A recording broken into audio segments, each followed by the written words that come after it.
Welcome to Tennis Spin, where we put our spin on your tennis.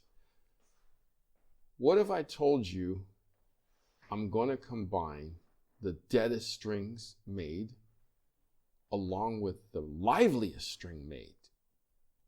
What would we get? Stay tuned.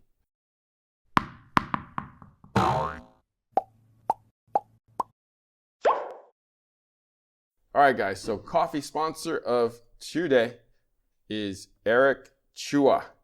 So Eric hooked me up with my dark roast, piping hot, and Coach Rob's Power Aid today. Thank you. Since you don't drink coffee. Do not. Oh, that's fortunate and unfortunate. I think it's fortunate. I know, I wish I wasn't addicted.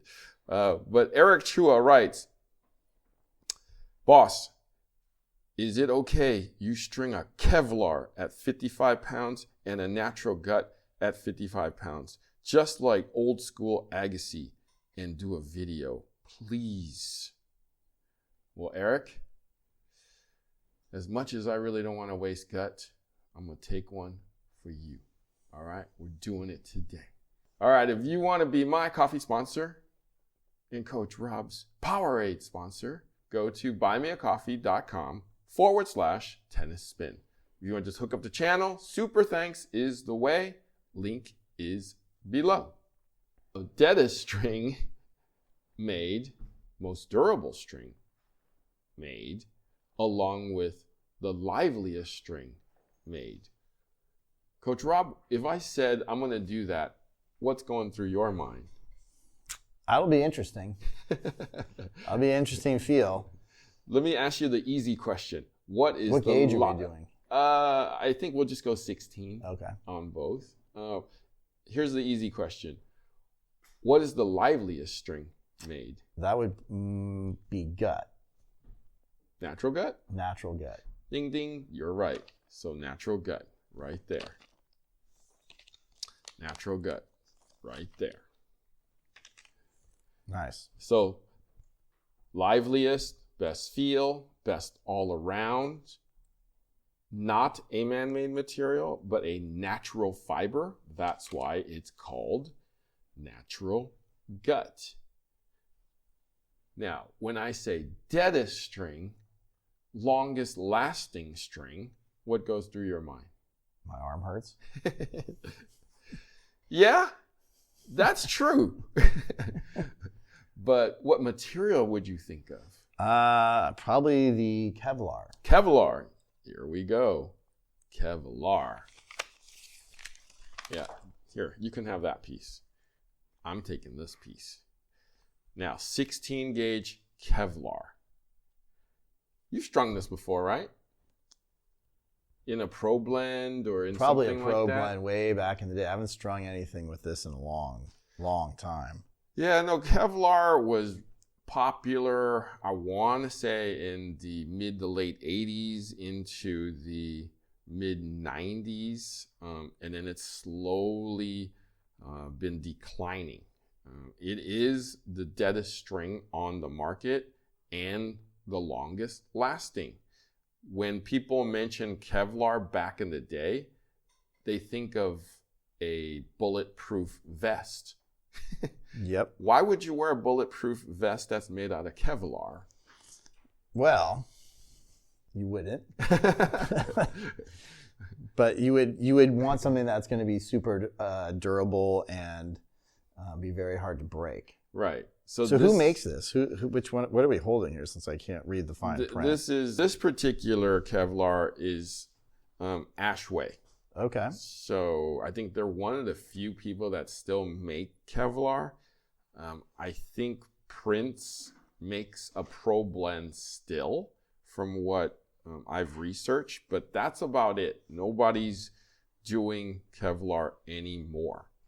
Now, unlike a piece of Kevlar, and I'm not a expert in Kevlar, but you know how your NXT kind of knocks off when you knock off the microfibers? Right. They kind of puff up.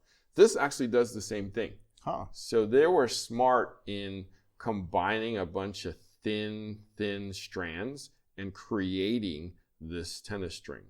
So it's not like a monofilament, it's like a multi-filament made out of Kevlar. And it's super hard to break this. You're literally knocking off little strands at a time. It will be almost like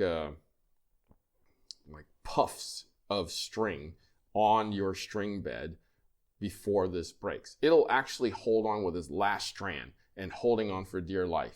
And when you want to break it, it's not going to break.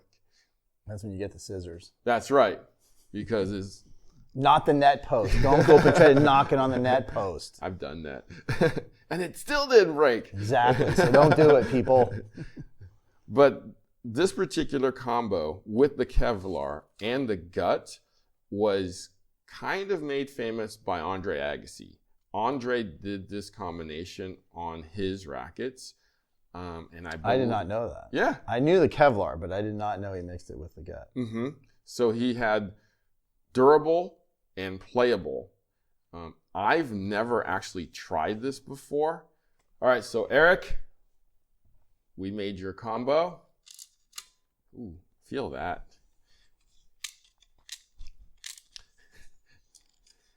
Glad you're going first. Break it in. All right, let's go try it out now.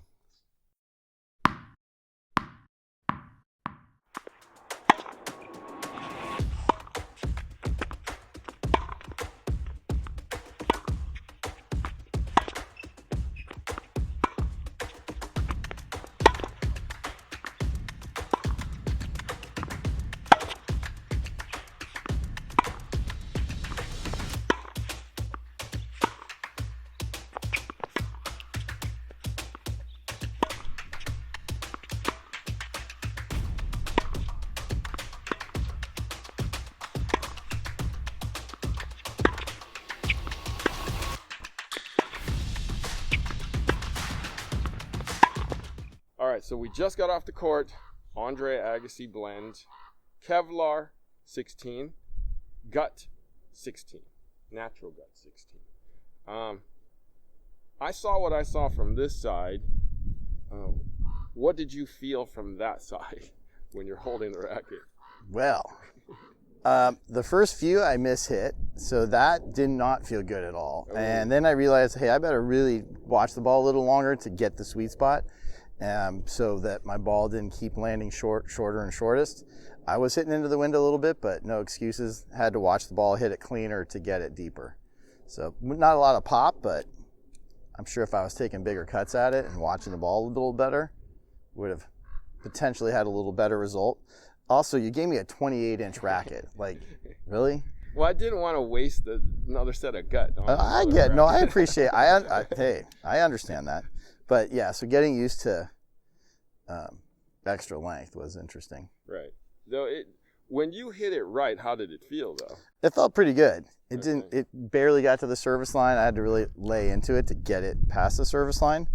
But yeah, it was an interesting experiment. I mean, it's definitely different. Yep.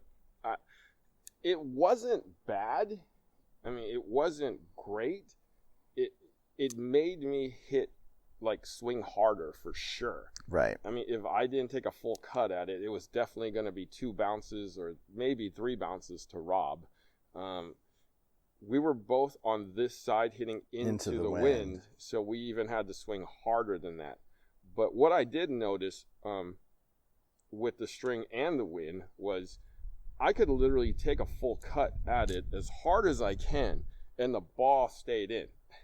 Right.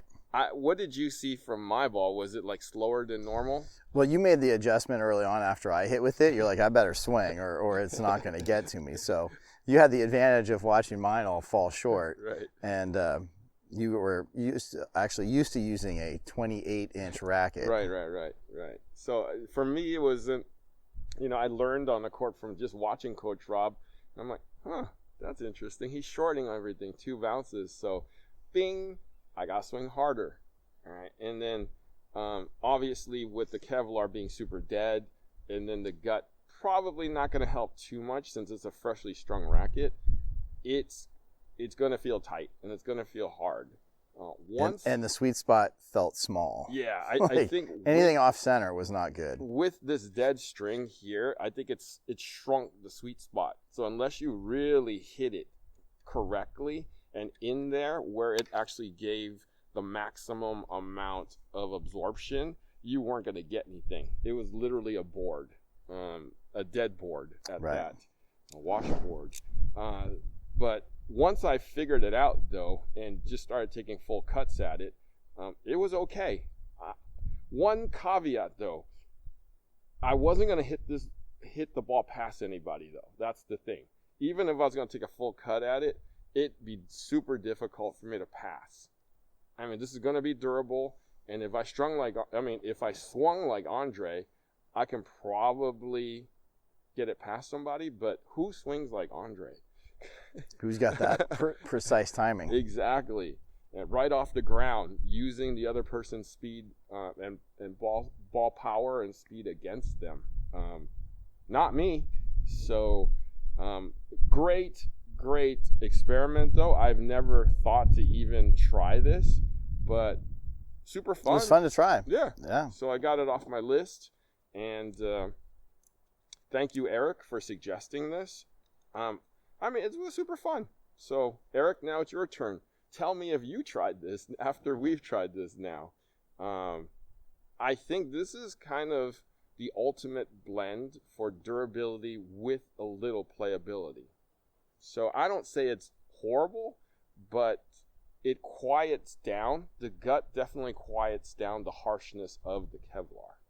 So, Coach Rob, would you do this again? No. I wouldn't either.